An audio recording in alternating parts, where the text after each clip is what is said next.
In this day 20 of my video a day Project 30 challenge, entering the final third, 10 episodes, or Act 3, I invite you to dig even deeper with me. Mindful adventures and creative coping have enabled me to dance with skeletons in my closet, wrestle medieval and modern dragons, and enjoy tea with ghosts.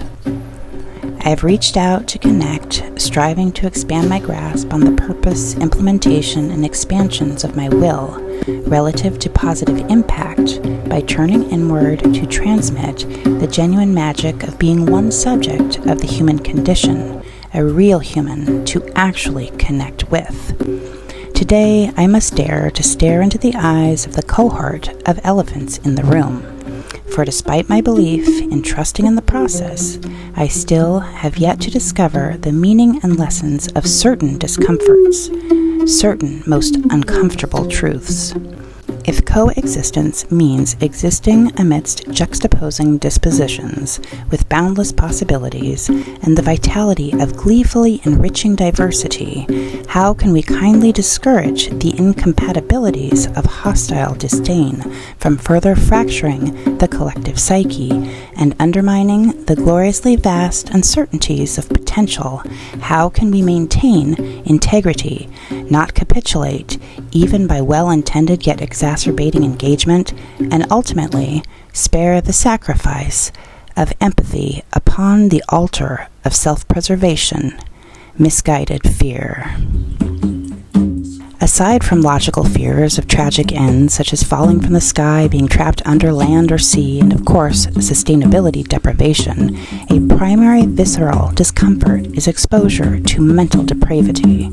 The mentality of no emotional accountability, in which one's feelings are attributed to displeasing external influences, thereby justifying seemingly random or targeted outward enactments of exorbitant and displaced defensiveness, presenting an extreme submissions of personal power to blame games and mounting tragedies of volatile overcompensations.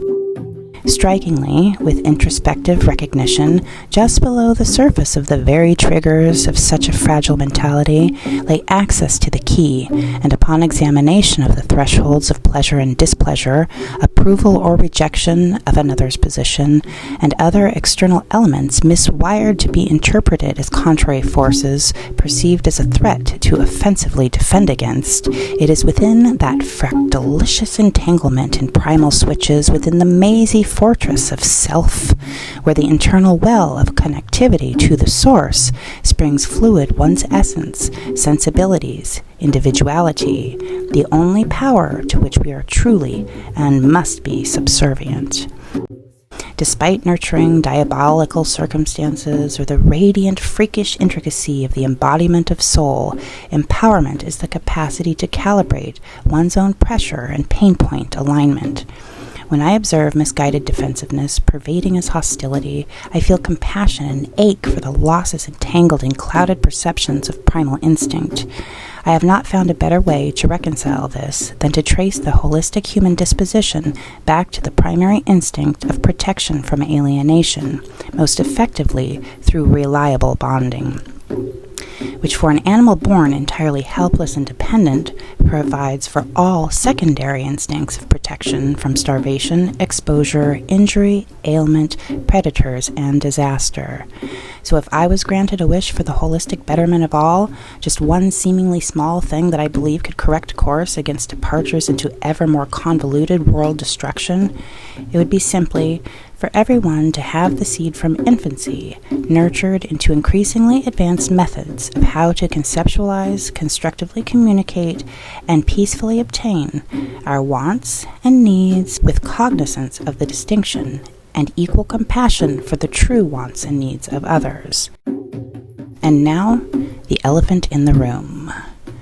I clearly say I want to promote hope and positivity, but I may seem off, too happy, too sad, too optimistic or pessimistic, too arrogant or insecure. I may come off as manic, intense, zealous, or unreconciled. Just know that I believe that your interpretation is within your own power, and I am resolute in my trust in the process, and that this is where I am at in my personal adventures in creative coping. I truly believe that tapping into our inner child creativity may unleash hope for redirecting many bonding and attachment issues behind so many societal sorrows. And for now, this is what I am compelled to do, open to how and where the journey may evolve. I am embracing video as a therapeutic tool in my creative closet, if only I can improve enough to eventually find a suitable format for long-term accessibility. I do feel pressured to bump up my game, but I find strength in following through on simple strides and the forces of experimentation, and it is all rooted in gratitude for life, love, resources, resourcefulness, and all the people, natural wonders, and spirit through it all. Maybe you are here with me in a similar space, and it means to you what it does to me to know that there are others. Maybe you are way ahead or on a totally different channel, with insight you care to offer. Or maybe you long to explore the depths of your creativity, but something is holding you back, and you can benefit from the encouragement that not everyone fakes it until they make it.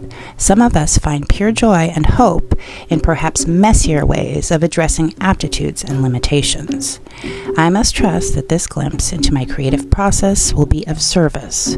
So wherever you are in life's masterpiece, may grace be with you, that you may wish grace for all.